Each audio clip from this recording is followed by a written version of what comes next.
If I told you that we are facing the greatest experiment in human history, what would you think? Global debt has reached levels never seen before. Governments have become dependent on debt. They borrow trillions of dollars as if it means nothing. Central banks keep printing money.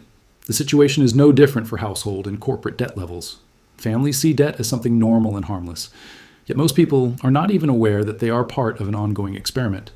Welcome to Code 404, Economy, where the historical codes of money are revealed. The truth is always hidden in the details. Let's look at the uncomfortable truths. Debt has always been a tool of power, the strongest weapon of control. At this point, whether massive global debt will cause a crisis is no longer a question. The real question is, when that day comes and the system resets, who will pay this debt and how? Today, government borrowing is the biggest problem in the financial world. Globally, state debt has increased exponentially. To understand how we got here, we need to look at the roots of debt. Debt is almost as old as human civilization itself. The first clay tablets found in Mesopotamia, contrary to what you might think, do not contain poems. They record who owed how much grain and livestock to whom thousands of years ago.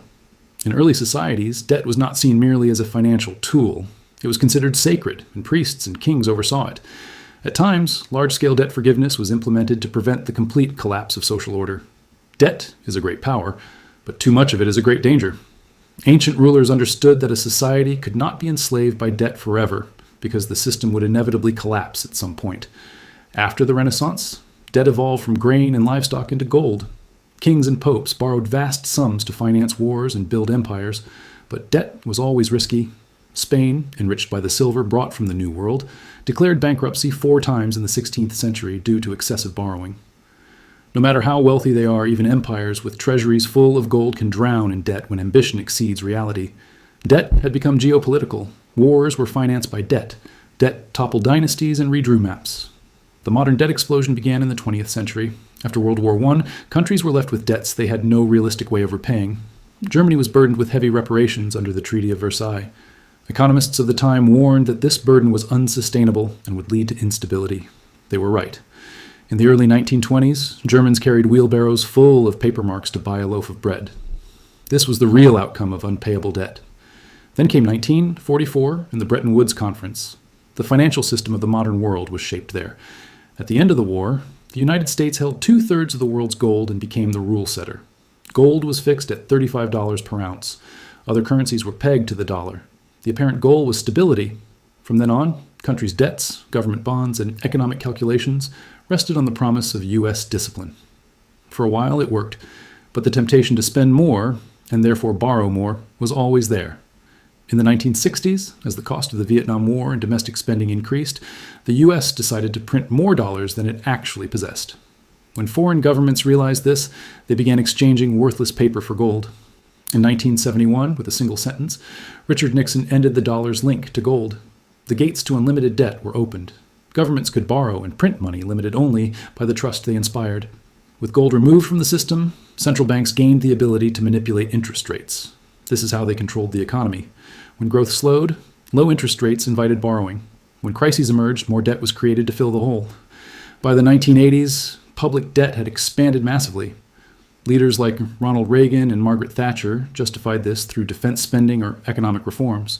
Western banks extended large loans to developing countries. When those countries couldn't repay, the Latin American debt crisis erupted. The model was clear: borrow for prosperity. If you can't repay, collapse. The 2008 financial crisis, contrary to popular belief, was not just about housing. It was layered debt. When just one layer collapsed, the entire structure shook. The post-crisis collapse wiped out banks, erased pension funds, and forced governments to deploy trillions of dollars in bailouts. The irony was that reckless borrowers were rescued, while ordinary people were left with unemployment and foreclosures. Debt became a system that protected the powerful. Since then, the numbers have only grown. Global debt has nearly tripled over the past 20 years. In 2023, the reported $300 trillion in global debt was nearly 4 times the size of the global economy. And the tragic part is how normal this has become. There is almost no debate. Governments continue borrowing endlessly. The US, Japan, Canada, Italy, France, by historical standards, all have extremely high debt levels. Developing economies borrow in foreign currencies. When interest rates rise, they face the risk of sudden collapse. It's like a playbook. Borrow to escape problems, then borrow more to pay the debt. Right now, in some of the world's largest economies, there is no visible exit from this cycle. The system reflects this game. Stability is built on the illusion that debt can expand forever. But debt always brings consequences. It creates bubbles. It causes wealth transfers. Most importantly, future generations are born into this debt burden. Every dollar borrowed today is a claim on the labor of future generations. And as debt grows, it eventually becomes unpayable. That is why history is filled with inflations, crises, and bankruptcies. Debt is resolved in three ways. You pay it honestly, inflation erodes it, or you default. No system ever created has escaped this reality. The consequences of today's massive debt are obvious, yet most people don't see them. Because when governments run deficits, they don't come to you asking for cash. They issue bonds, sell them, and effectively borrow on your behalf. The debt exists invisibly, but it is there. Let's look at the United States, the anchor of the global system. National debt surpassed $34 trillion in 2024.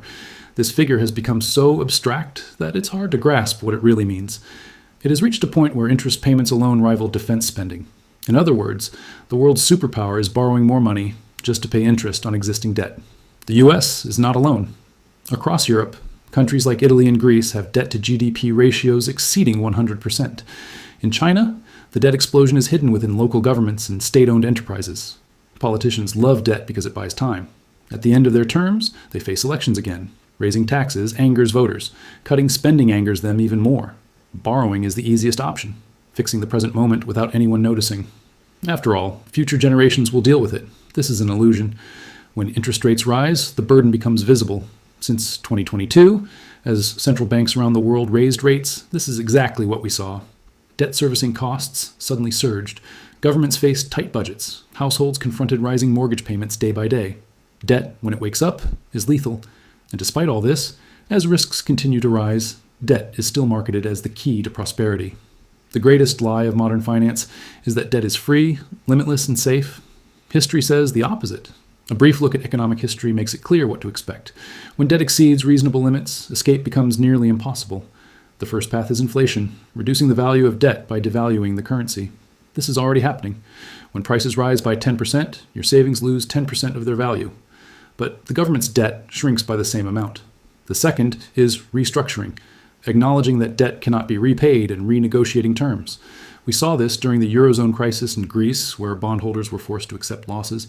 The third is outright default, refusing to pay entirely. History is full of sovereign defaults. So where are we today? The signs suggest that inflation is the chosen path. Central banks appear to be fighting it by raising interest rates, but in reality, this is what debt-burdened governments need. They need the real value of their obligations to decline. This means wages eroding, savings losing value, and purchasing power falling for ordinary citizens. But it keeps the system alive. This is not new, it's an old trick. And people fall for it again because the numbers are abstract. Inflation is quiet and insidious. The system teaches that debt is someone else's problem. Debt is not just about economics, it's about power. Who lends? Who borrows? Who gets rescued in a collapse? The financial system is designed so that when debt becomes unbearable, the powerful rarely pay the price. Banks are bailed out. Large corporations are restructured. Ordinary people lose their homes, jobs, and savings. That's why understanding debt is equivalent to survival. If you don't understand the game being played, you live inside it without even realizing the danger. So what can we do? First, understand that debt is not neutral. Every borrowed dollar has consequences. Second, know history. It does not lie.